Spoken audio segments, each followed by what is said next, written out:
This is what sunset looks like in Boracay. Pero wait, bakit nga ba ako nandito? Alright then, this is my POV at lahat yan ay malalaman ninyo.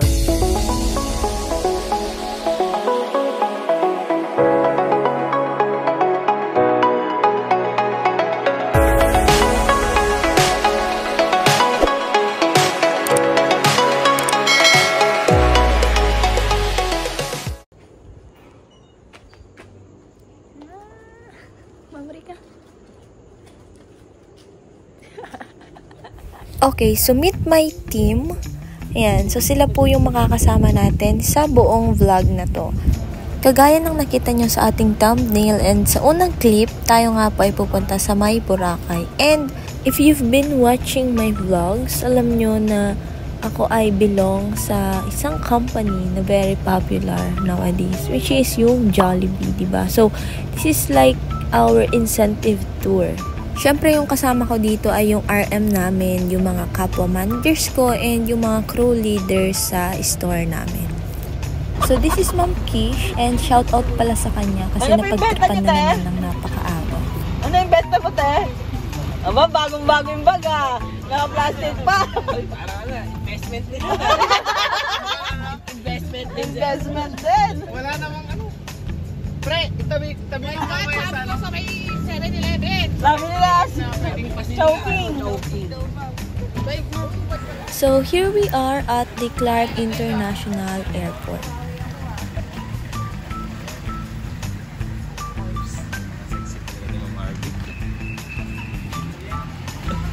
Kasama pa ako. Vlog-vlogan to, guys.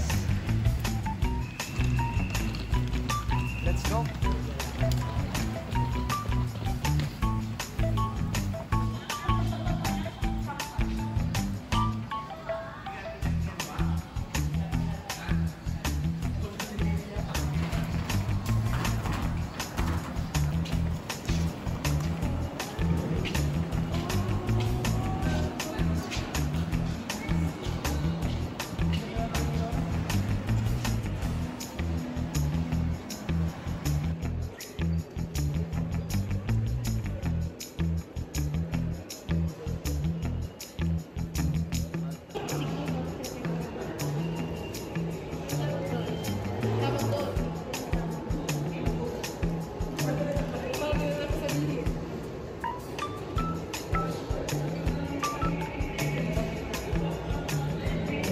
Ikaw na bahala.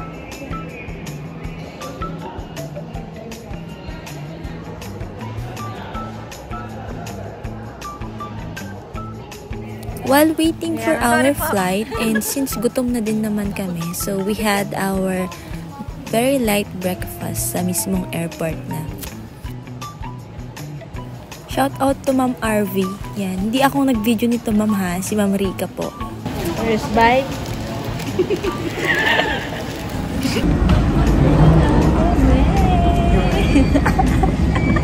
We're ready.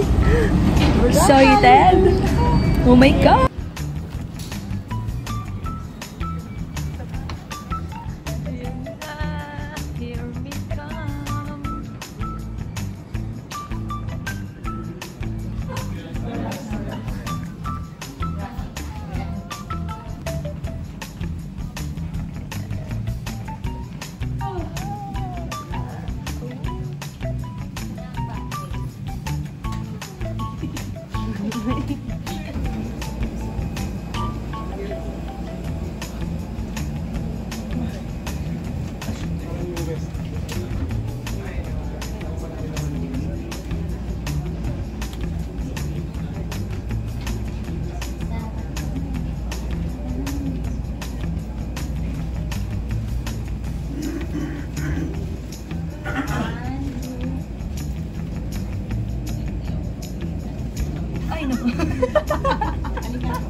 So, shout out sa aming napaka-beautiful na OSM, Ma'am Janela.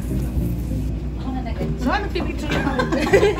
Nagpipicture pa eh. Nagpipicture ako. Tama na yan! Long lines. Long line. OOT.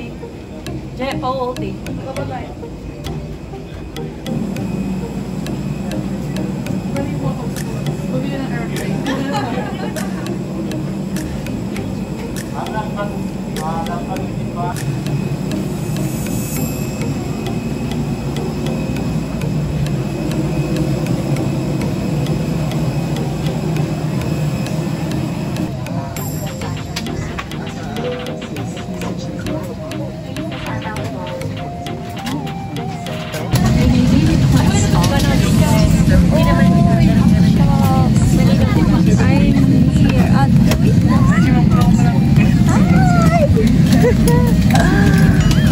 Yes!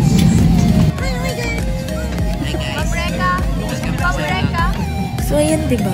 For the kitang-kita naman yun eh. May excitement ng bawat isa sa amin. Siyempre, lalong-lalo na ako, diba? And dito na nga, the moment of truth, yung paglipad ng aming eroplano. Diba? So, sobrang saya-saya ako dito. Kasi first time ko to, diba? Diba? Bakit naman yung airplane mo? Waiting. Food Panda. Hindi naman ng Food Panda. Mami, yun daw magdi-deliver sa'yo pag nag-order ka. Ito na.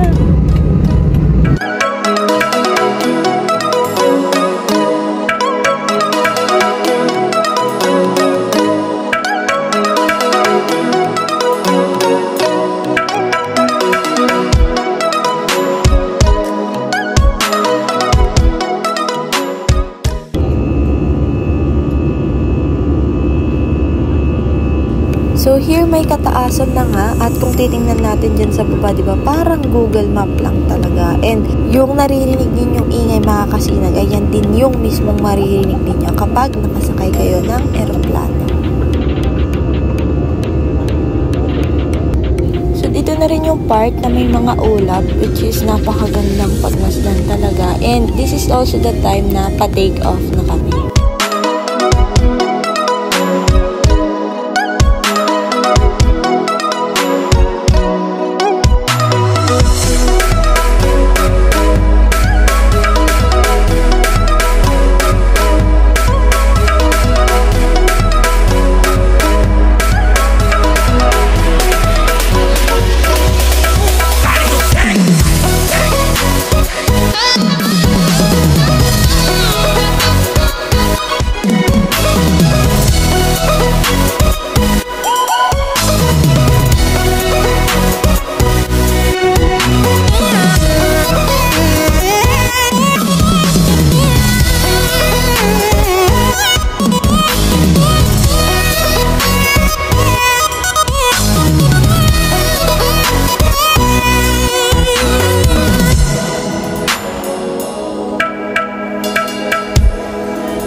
After namin dito ay sumakay pa kami ng isa pang van para makarating naman dito, which is the Katiklan Jettyport Terminal.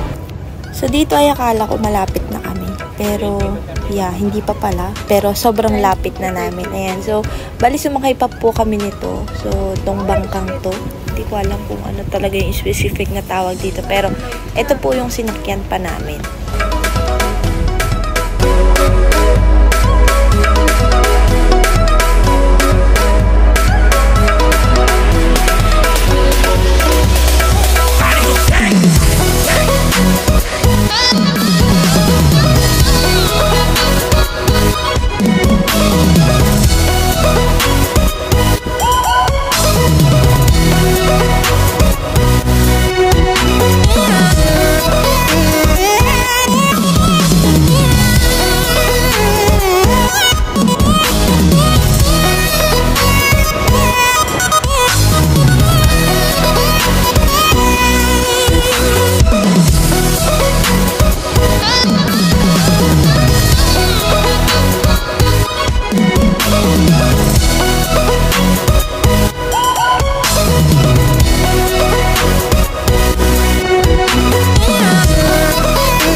is our last vehicle para makarating sa aming pag-i-stayan sa Boracay and sa beach mismo.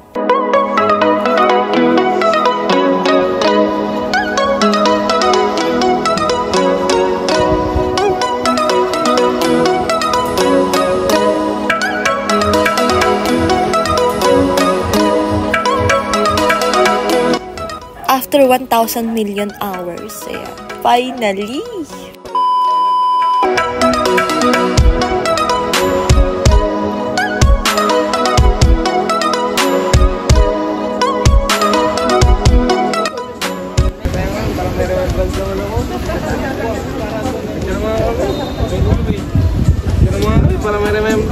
Hey, 1, 2, 3!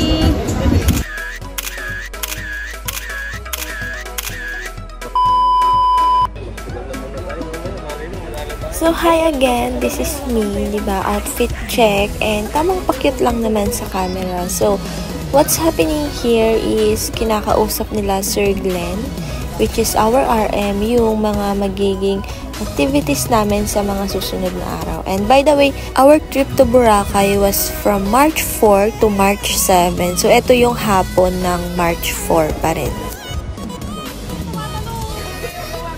So, habang nagchichikahan sila dyan, flex ko lang din naman ulit itong napakagandang Boracay. Sa bandang dulo, mga lumot yan, which is yung mga kulay green na nakikita ninyo. And isa pang FYI na naman, yung araw na mga nandito kami is yung araw din na andito sa Boracay sila Sir Gavin, yung sikat na vlogger. Pero sadly, hindi namin sila nakita. So, syempre nakita namin to, diba? Nagpa-picture kami dyan. Like, 20 pesos per head ang bayad dyan kapag magpapa-picture. 20 or 25 yata. Nakalimutan ko na. So, after namin nagpa-picture doon, ay ang ginawa muna namin ay naglakad-lakad muna kami. Like, to the left, to the right, and padaya palaod kasjay.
Nasinayan ko din ang Boracay.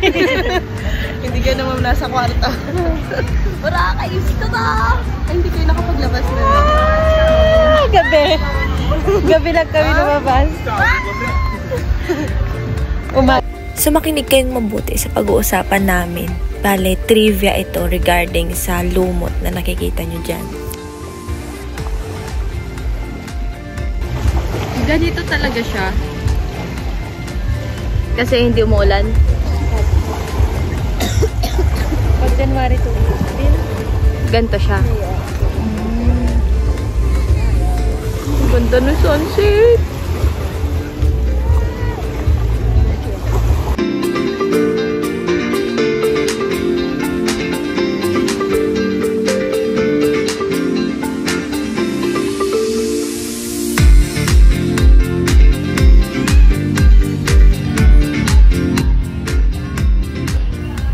after dinner, dito muna kami dumiretso to chill and have bonding and mag-usap-usap about everything. Ayan. So, this place ay nasa bandang likuran siya ng mga souvenir shop. Ayan. So, dito ay napaliligiran siya ng napakadaming food stalls and pwede rin naman mag-dinner dito. And if you don't want to, kagaya namin, ay pwede din naman. Bali kaya kami napunta dito is manunood kasi kami ng fire dance nila. And pwede rin palang mag-inuman dito kasi usually yung mga ina-offer ng mga tindahan or mga food stalls ay mga alak and pampulutan din naman.